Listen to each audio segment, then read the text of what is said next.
across board, even in foreign conferences. फिर वो chairperson बस घंटी बजाता है, अरे पहले बुलाया क्यों था भाई? जब बुलाया था उसके बाद बोलते बस भैया इसका टाइम हो गया, टाइम हो गया. Even in these meetings also I get messages, time is over.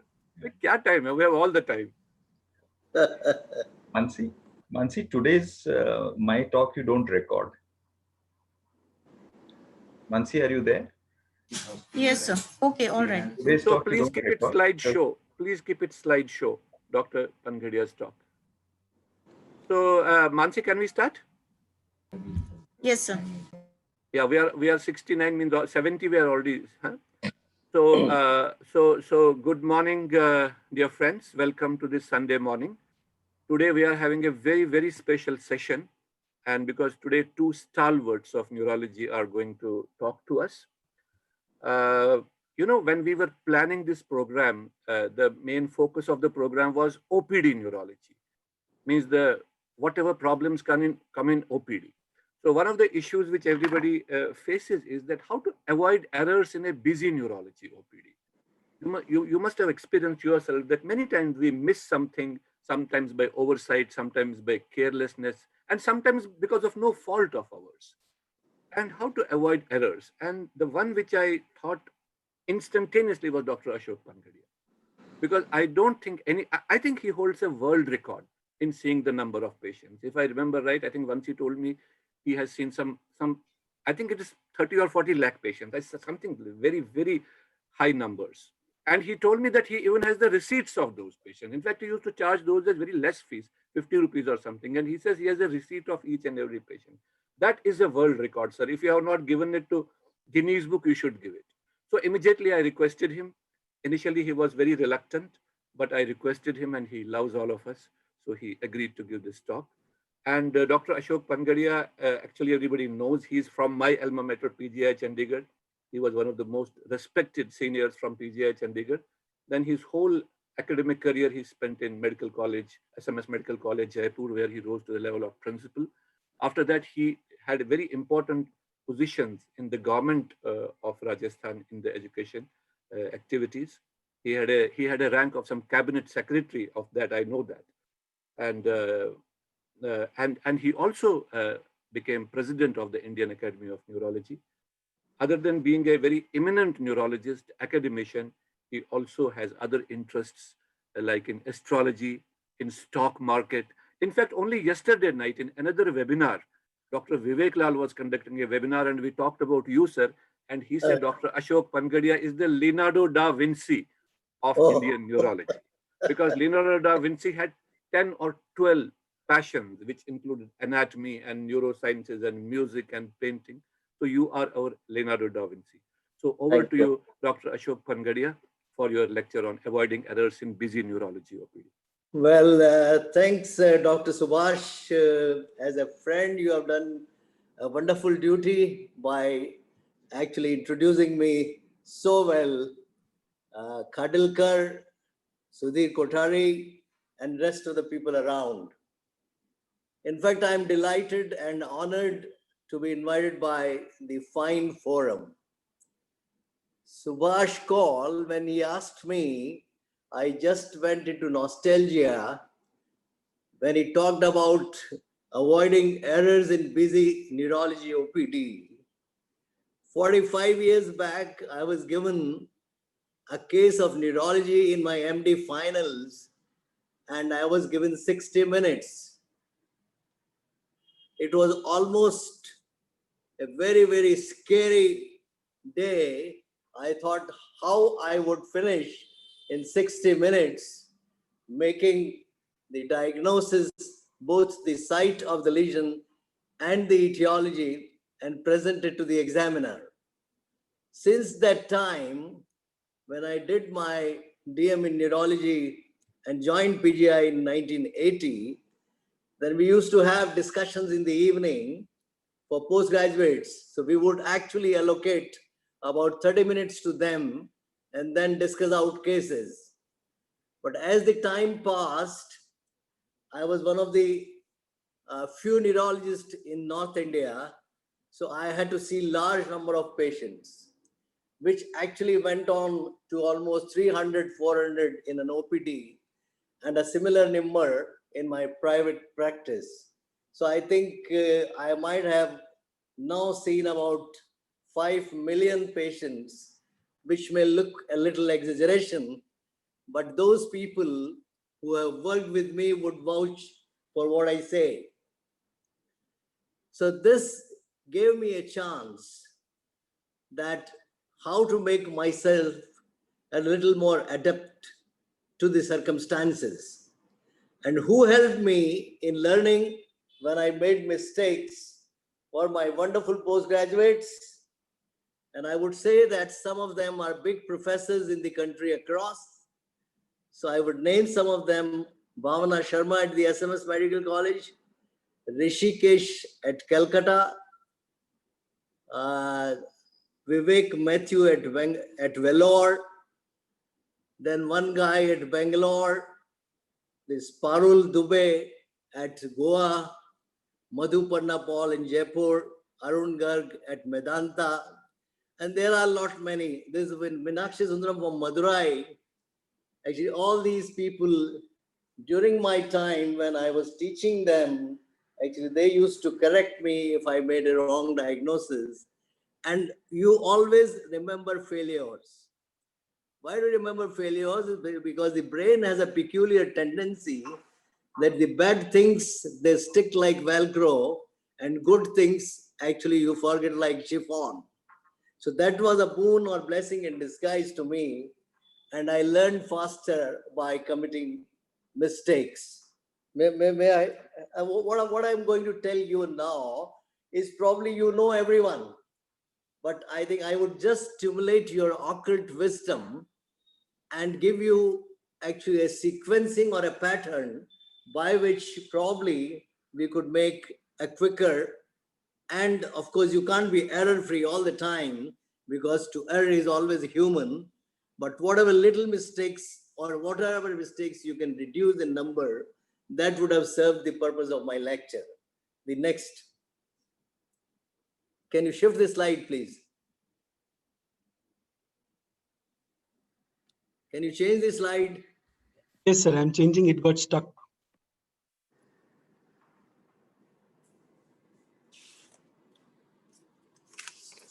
So actually, when we begin with neurology, the slide will of course come. The important thing is that is neurology similar to rest of the specialties? The reason why I say is that neurology is not because I am a neurologist or brain is unique in its characteristics. So this is the beginning of clinical neurology.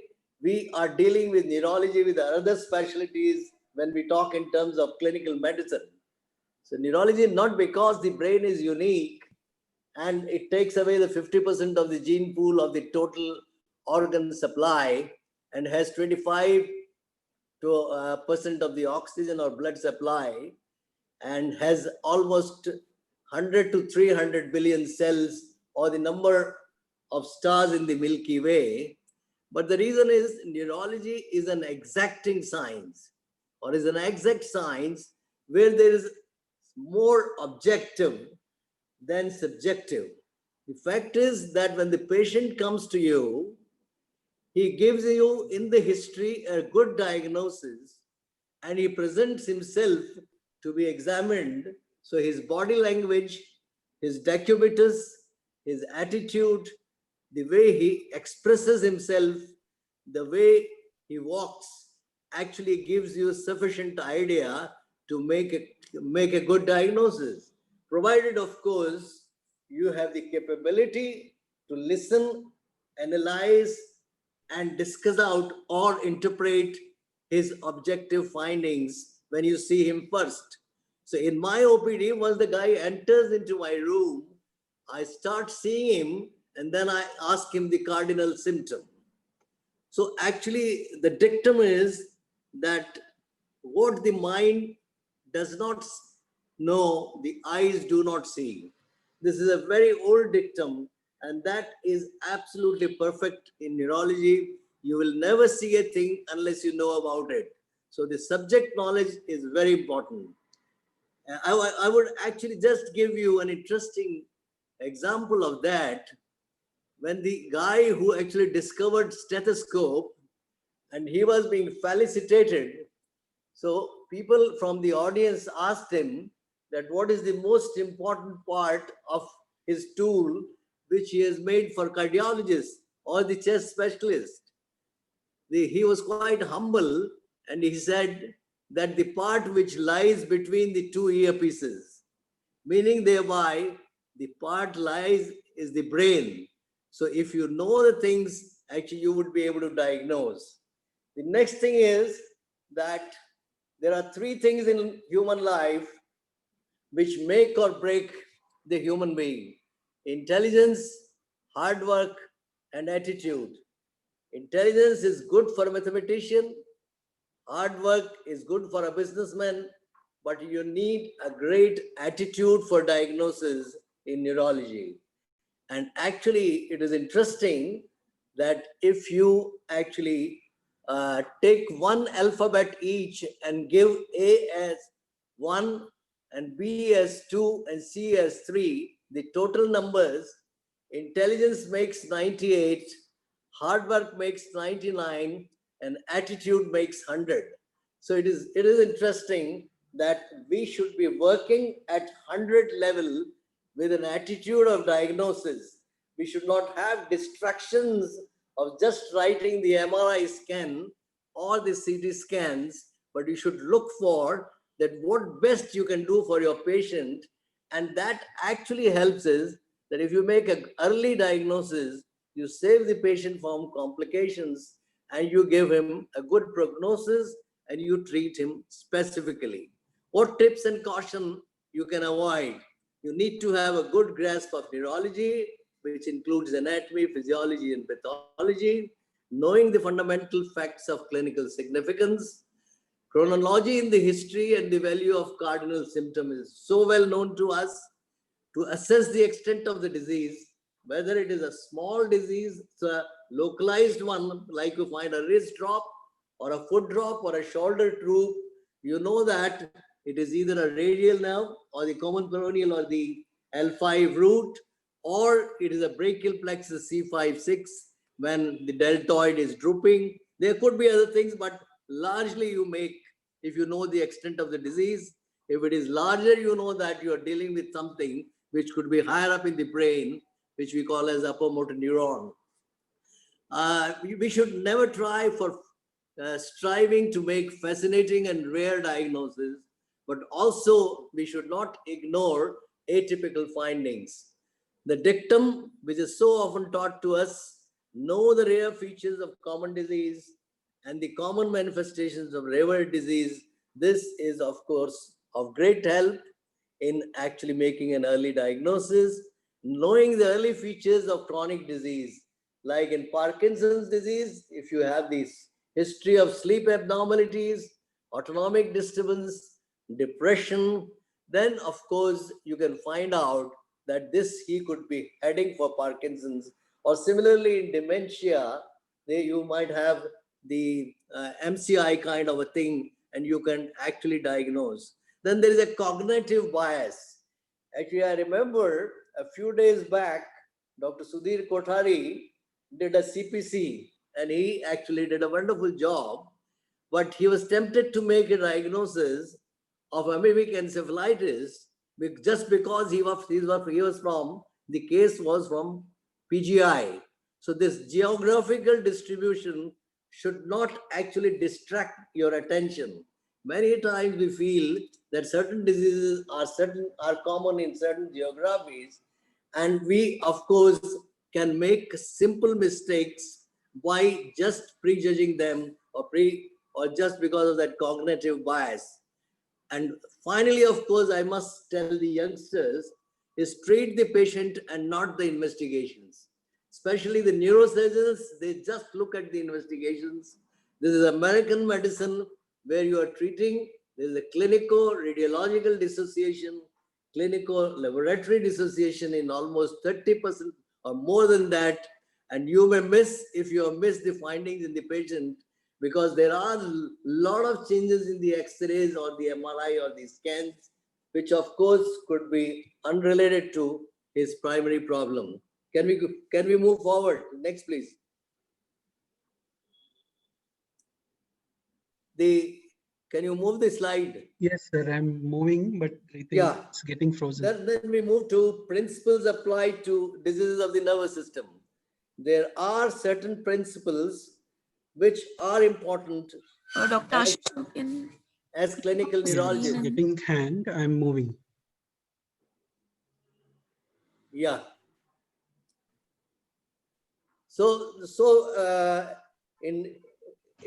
There are negative symptoms and there are positive symptoms.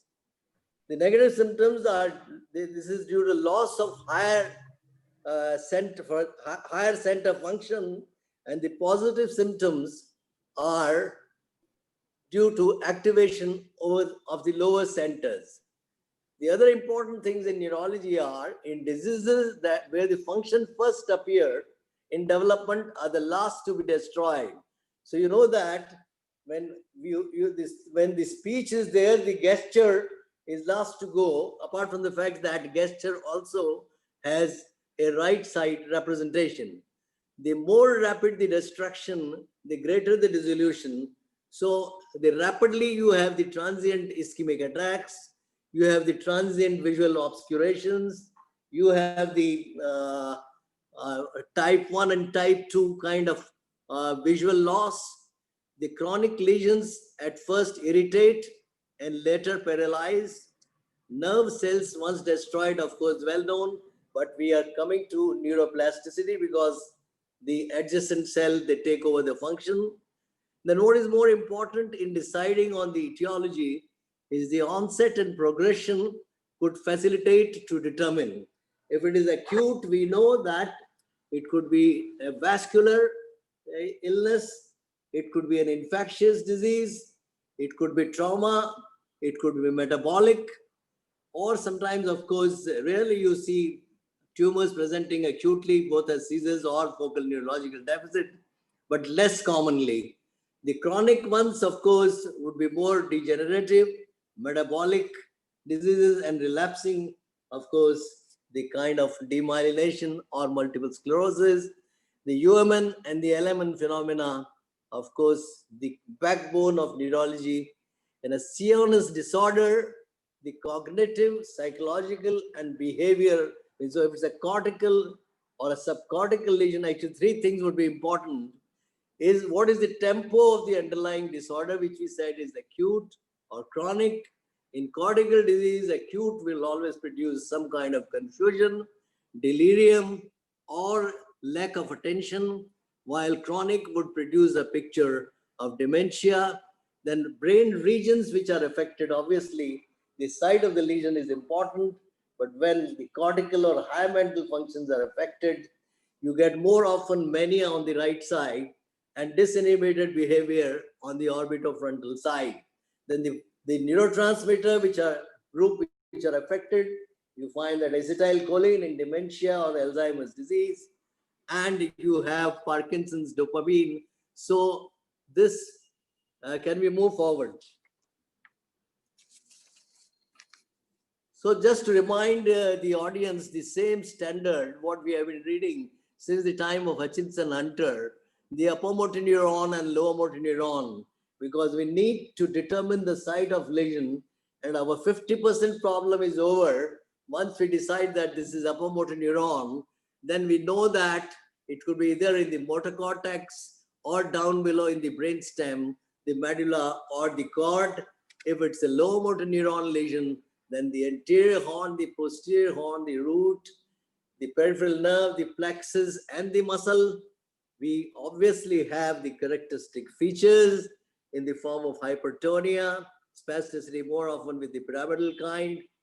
Normally there is no atrophy, but actually we also know that cortical atrophy in parietal lobe lesions were well described by Bhattacharya in one of the first 4 cases. And we very often see what is termed as HHE syndrome, where we find that hemiparesis with atrophy of the limb despite an upper motor neuron lesion, but a gross atrophy with fasciculations and fibrillation would obviously take you towards lower motor neuron, the brisk reflexes in the absence of the superficial reflexes. This is a reminder, but this is a very, very important reminder, and a simple knee jerk or a jerk in the upper limb would tell you what we are dealing with. And of course, when we move forward, there are certain anatomical facts. Can you move forward? So these are certain anatomical facts of clinical significance, which actually we know through and through when we read neurology. And I think we distinctly remember both the neurophysiology and neurophysiology. I think we used to read Lenz, and neuroanatomy. We used to read that Bing's, and of course, there were smaller books like Patton and all that. But actually, a lot of these gave you certain specific ideas about neuroanatomy, which helps you in making a quick diagnosis. Actually, if you look at it, we know that brain itself is a painless structure, and it is supplied by sensory nerves, by the coverings, and the cranial nerves, and the vessels, of course. The cortical disease signs are dementia, seizures, aphasia, mood or behavior and personality disorder.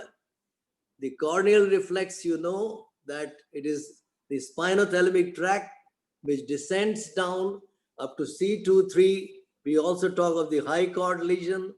And this is an entity which we discovered, that C1, C2 tenderness. There are a lot of patients at the age of 50, 55 or 60, 65 means the elderly age group, who have severe occipital pain, and these patients move from one doctor to the other. And if you press, you will find tenderness at C1 and C2. That kind of tenderness I have seen in only 2 cases, because these have been treated for different diseases like the pneumonar headaches or different kind of headaches. But the presence of tenderness is either atlantoaxial port spine, or it is atlantoaxial arthritis, which is a kind of osteoarthritis which you see in the knee. But this osteoarthritis at atlantoaxial joint is well known in clinical practice, and a very good and a very simple diagnosis. Just by putting pressure, you elicit tenderness, and they respond beautifully to short course of depomedrol. If you give once a week, in 3 weeks, actually, the pain is completely gone. Then C5, C6, you are right in the beginning, and when you find that there is a radicular pain, you obviously know that it's a radicular C5, C6. But many of these patients, they have initial trigger spots, which were actually initially diagnosed as scapular trigger syndromes. But we found that most of these are the beginning of a C5, C6 small disc before actually the radiation starts. Then if you know the anatomy of the foramen magnum, you can combine all the structures involved and actually go on to make a good diagnosis.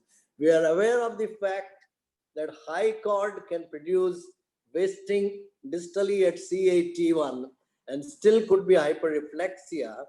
This is because the paracentral veins actually from the lower C5, C6, C7, they actually ascend up and become epidural, where the pressure at the high cord produces C8T1 wasting due to anoxia of the anterior horn cell, and still produce hyperreflexia. So this is actually the anatomical fact which must be known.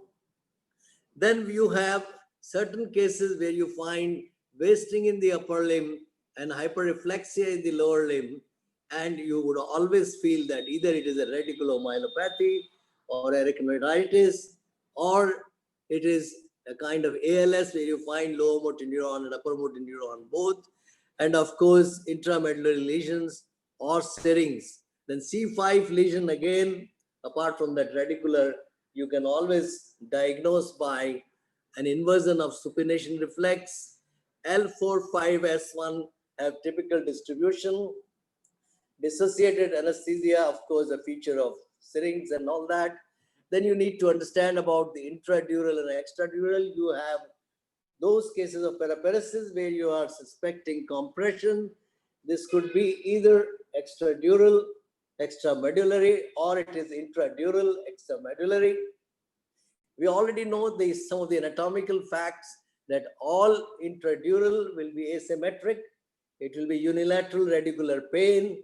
It will be a progressive benign lesion, more often a meningioma or a neurofibroma. On the other hand, an extradural lesion would be more symmetric, a short history, a history of girdle pain, and of course, you have local skeletal deformity, or you may have tenderness. So similarly, you have Cowdes and Kona syndrome. Kona's, of course, the characteristic, I'm sure all of you remember that beautiful diagram in Binks, where it used to say it is sexual disorder, incontinence, sacral anesthesia, and S1 absent. These used to be 4 features. And of course, Cauda equina, you would always say when it is asymmetric in lesion, asymmetry, and it is a progressive illness and late bladder, then you call it as.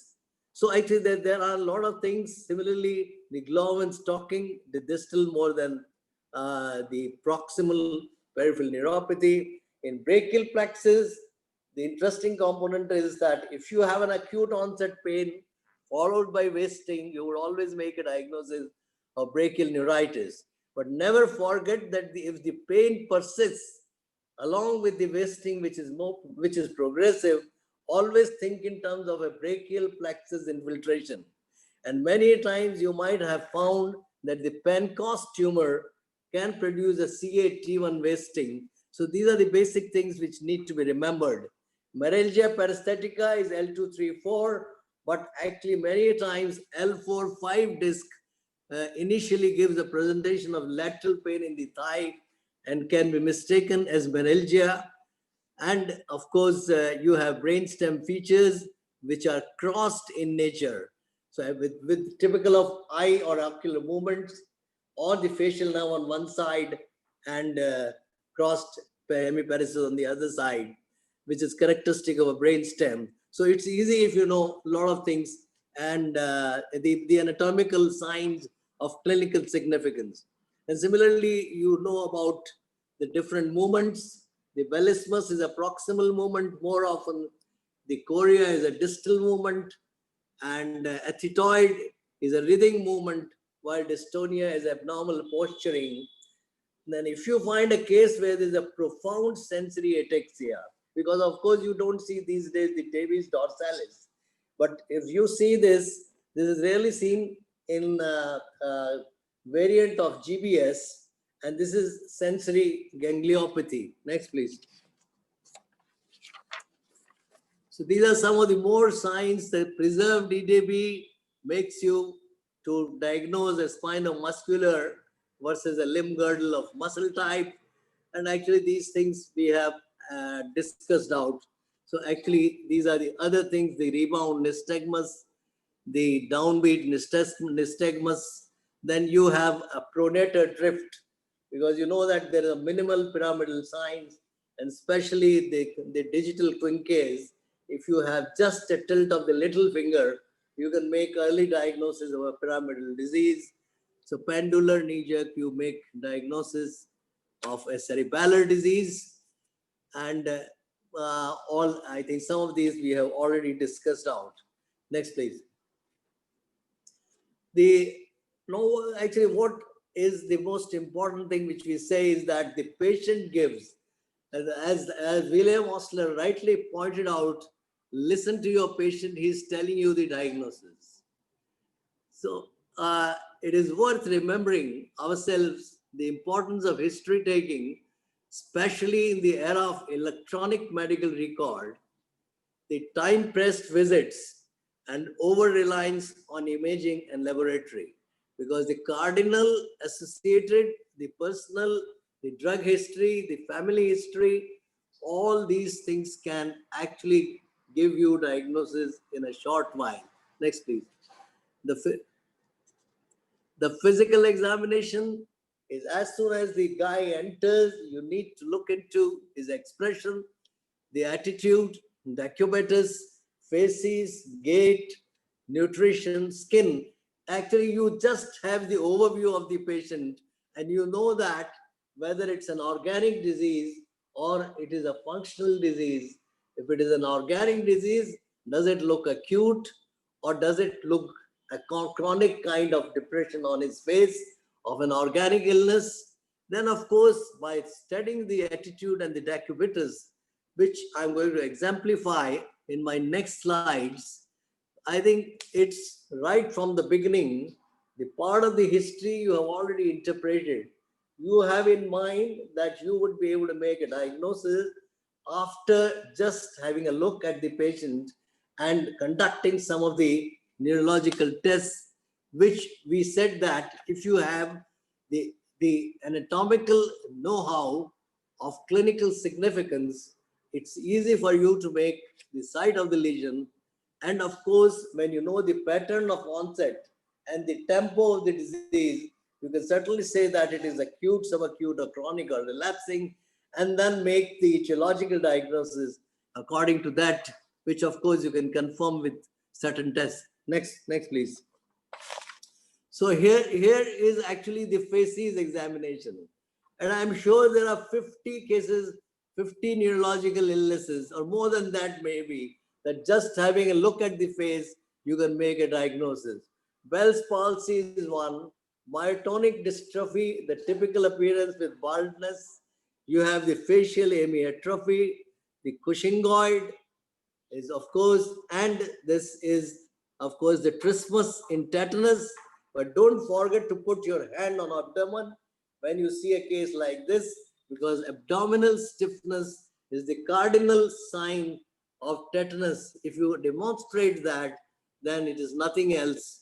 But because even it doesn't happen in strychnine poisoning, which is the other cause we rarely see, of course. Then you have a facies, which is Parkinson's. PSP, you can recognize from a distance. Blepharospasm, we have, I think, n number of neurologists who are seeing these cases. Movement disorder is putting all that injection, botulin and all that. You have the MIGS, of course, the involuntary movement, but and you have the famous dyskinesia with dopamine and all that. This dystonia, the dropped head syndrome, and the hemifacial spasm. Next, please. Then you have the eye, hairline, tongue, and skin changes. You have ocular myasthenia, which can easily diagnose unilateral or bilateral ptosis. You have the hydrocephalus, large head with sunset. You have thyroid, bilateral exophthalmos in Graves' disease, a pulsating exophthalmos in carotid cavernous fistula. If you have the apical proptosis, then don't forget to miss optic glioma, because this typically produces an apical kind of projection, which I remember to have seen 2 cases. And so then, of course, the CV junction you can find out is easy for third nerve, the sixth nerve, and you, of course, the KF ring, ataxia, telangiectasia. If you have a childhood case of ataxia, obviously you look for this, and so it is so beautifully seen. The tongue in the motor neuron disease. Then, of course, you might have the 12th, the Melkerson's bilateral tongue with fissures and all. Then the neurofibromatosis, Kefauve spot, and leash nodule. Of course, you might sometimes see in sarcoid tuberculosis on the iris, or in leprosy, xanthelisma. This Sturge-Weber and tuberous sclerosis, of course, is an everyday affair. But remember that tuberous sclerosis would not present itself before the age of 5 years. So tuberous sclerosis, you need to diagnose with other skin lesions, like the green patch in the back, or by the kind of the spectrum of epilepsy these people have. So this is the heliotrope dermatomyositis, and this livedo reticularis, actually, which you would see more often in a case of Parkinson's who is on amantadine. Next, please. This is hand and feet. You have typical polyhill in the FS. Kadalkar is there, so I'm sure Hirayama disease the other way, atrophy of small muscles of the hand, you can easily make a diagnosis. Neuralgic hemorrhage. Then this is a hand in dermatomyositis, which you call as a mechanic hand, clawing of hand, which is if it is partial, the ulnar nerve, the complete, it could be a CAT1 or a median ulnar nerve. Then you also find sometimes atrophy in the CTS, carpal tunnel, more often diagnosed with subjective numbness. Then you have the hypertrophy, pes cavus, foot drop, and Charcot-Marie tooth. A lot of these diseases actually are spot on diagnosis. Next, please. So this is the decubitus, is Parkinsonism. There's this acute L4-5 S1 neuropathy. You can see this is a very, very frequent phenomena. Then you see ankylosing spondylitis, the head retraction in meningitis, port spine, and the different kind of decubitus. Then we come to how the patient walks. We know that the difficulty in walking, if the patient presents with, there are 5 diagnoses you can make. So one is pyramidal, which is weakness. The second is hypokinesia, which is Parkinson's. The third is ataxia, which is cerebellar. And cerebellar can produce actually either by the anterior lobe involvement or because the bilateral, this limb girdle or the bilateral cerebellar hemispheric disease. And if the fourth thing which you have is apraxia, which is more often frontal, and we see many times in normal pressure hydrocephalus, is that where the patient walks, but when you give him the signal to walk, he fails to walk. So it's a failure to execute on command a movement which he can otherwise do normally. So this 1, 2, 3, 4 means pyramidal, extrapyramidal, cerebellar. The fourth is sensory, what we call as a stamping feet or a stamping gait. And finally, of course, if it is not organic, then it is aesthesia, abasia, what we call as a supracortical or a hysterical. So hemiplegic gait, a diplegic gait, a Parkinsonian gait, an involuntary gait with coriform. The similar one you can get in dyskinesia due to dopamine, ataxic gait, sensory gait, neuropathic gait, or the foot drop gait. The myopathic gait, of course, is one where you, of course, see that duckling, and you can actually find out the patient is unable to get up from the sitting position. So actually, with all the things together, the faces, the gait, the skin, the eye presentation, and the physical signs of upper motor neuron or low motor neuron, or the anatomical diagnosis, or you can always make a good anatomical diagnosis and the etiological diagnosis based on the history. Next, please. These are, I don't know whether, yeah, these are some of the cases if they can play it. This was a focal motor because of neurocystic sarcosis. You'll find this is palatal myoclonus, this is dyskinesia, this is a rubral tremor, Parkinsonian tremor. So these are some of the cases. Next, please. Can we move forward?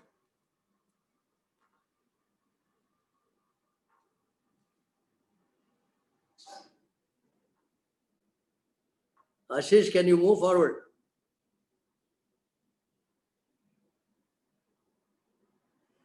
Yeah, these are actually the initial mistakes we made in the diagnosis, and subsequently we learned how to correct ourselves.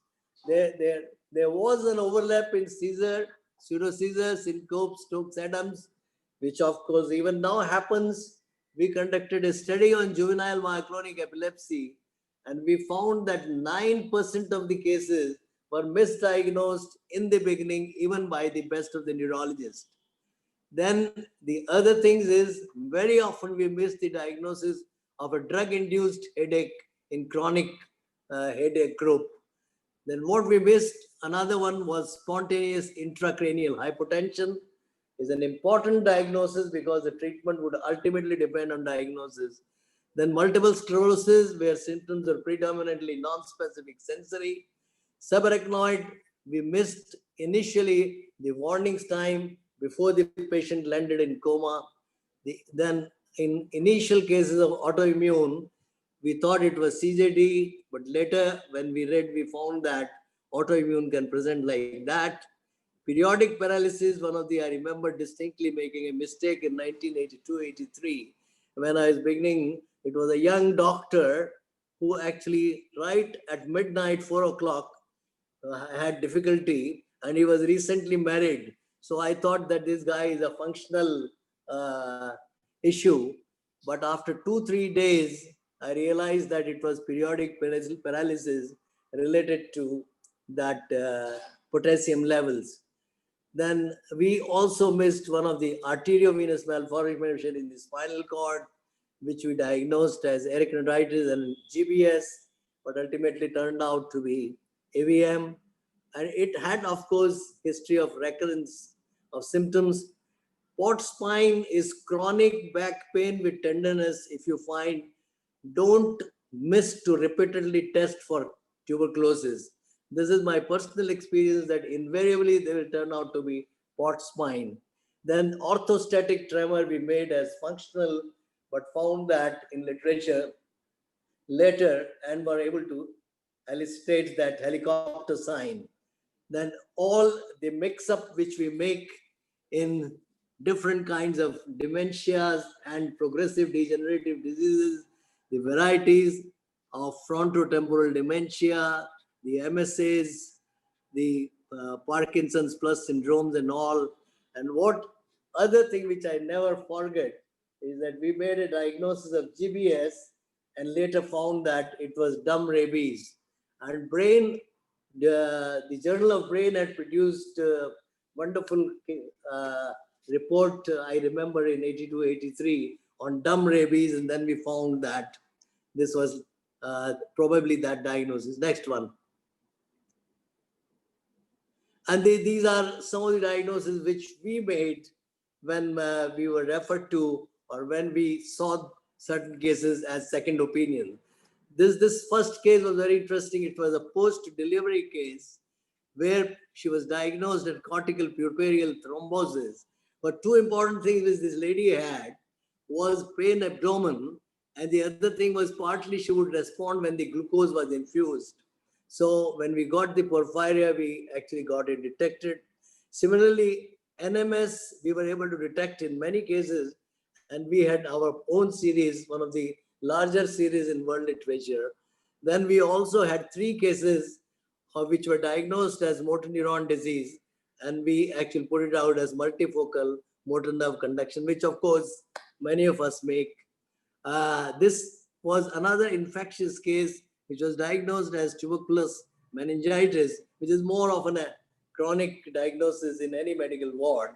But we found that pneumonia, the atypical pneumonia, the Legionella, or the atypical mycoplasma can produce a state of acute confusion and can mimic this picture.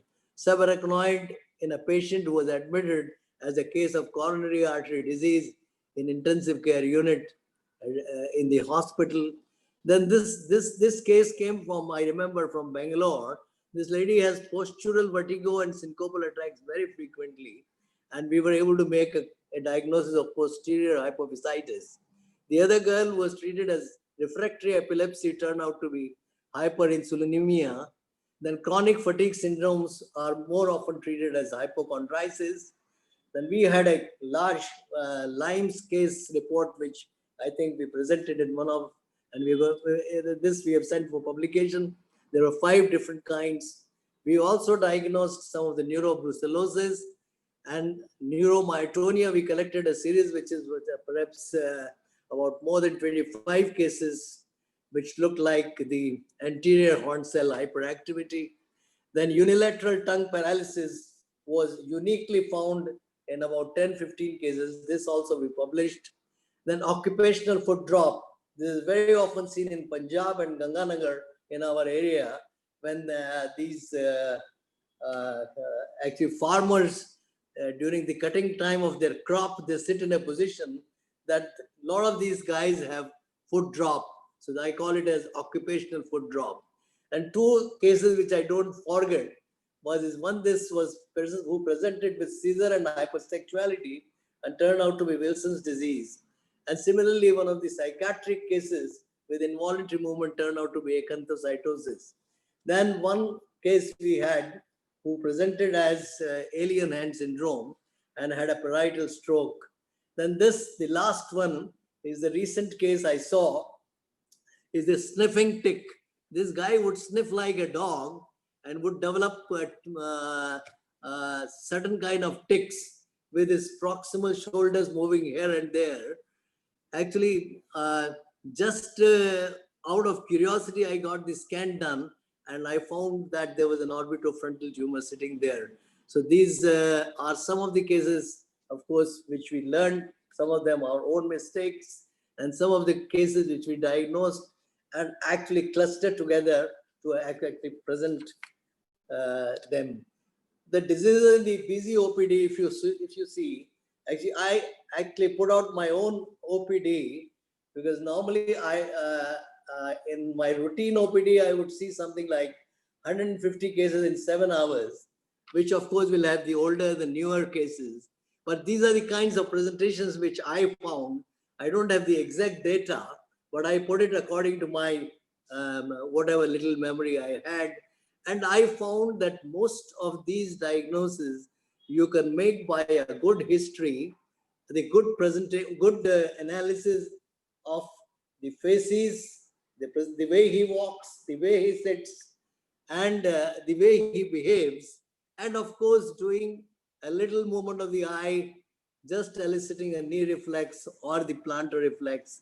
So most of the cases, and actually all these, we know that unless you have the background of the stories of headache of different kind, the vertigo of different kind, like vertigo, you can have acute, short-lived paroxysmal benign positional. This larger one, which is with sweating, the episodes lasting for hours, the Meniere's disease. Those which last longer in days, you would put it as vestibular neuronitis. So, and vestibular migraine, if you have the headache with that. Similarly, actually, each condition has its own. You need, of course, need to know about it. And neurology is a very, very interesting science. And I would love to be a neurologist if given chance by God to have rebirth.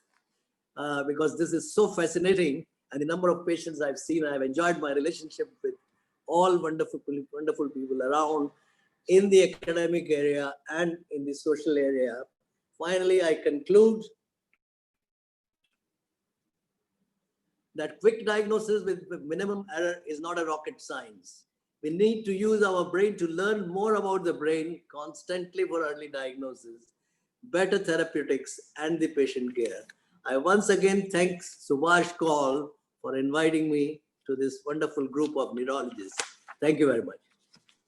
Thank you. Thank you very much, Dr. Pangadia, sir. I think that was really very, very informative. I, in fact, took photos of your those pictures which you showed because they are a very good reminder to us. So what you basically told us is that the knowledge is important. There's no substitute for knowledge. After all, we are in the knowledge business. But then the quick application of that knowledge along with the attitude. That is the summary of your talk. Yeah, absolutely. And in fact, once you had referred to me one patient of epilepsy, and out of curiosity, I asked him that how much time Dr. Pangadia gave you. He said 1 minute. And so he testified to what you said. and it was absolutely, absolutely accurate diagnosis what you had made. Then out of my curiosity, I asked other neurologists from Rajasthan. I said, Dr. Pankadia, has he sometimes made a mistake? And everybody told me not at all. Not that they have detected, which you may be Thank- knowing. So thank you very much, sir. Thank you very much. You please stay back because we may have a Yeah. discussion at the end of it if we have time. I'm not sure about that. Okay. We had to initial few minutes, we had to spend extra because of the technical reasons. Now it's my pleasure to introduce Professor Khadilkar, whom everybody knows. I think in the true tradition of Bombay neurology, he is a clinician, teacher, and researcher. It's only in Bombay mainly where you have a combination of these. Otherwise, if you look at Delhi or Chandigarh or Bangalore, you have either a clinician or an academician or a private practitioner. But in Bombay, particularly, we have had Dr. Vadia, Dr. Singhal, Dr. Uh, you know, uh, uh, most of them, including Saroj Katrak. And now we have Dr. Khadilkar, who comes in that lineage. He is a clinician right from the beginning, and he has been running a very busy private practice. He is a most immaculate teacher. He has been in J.J.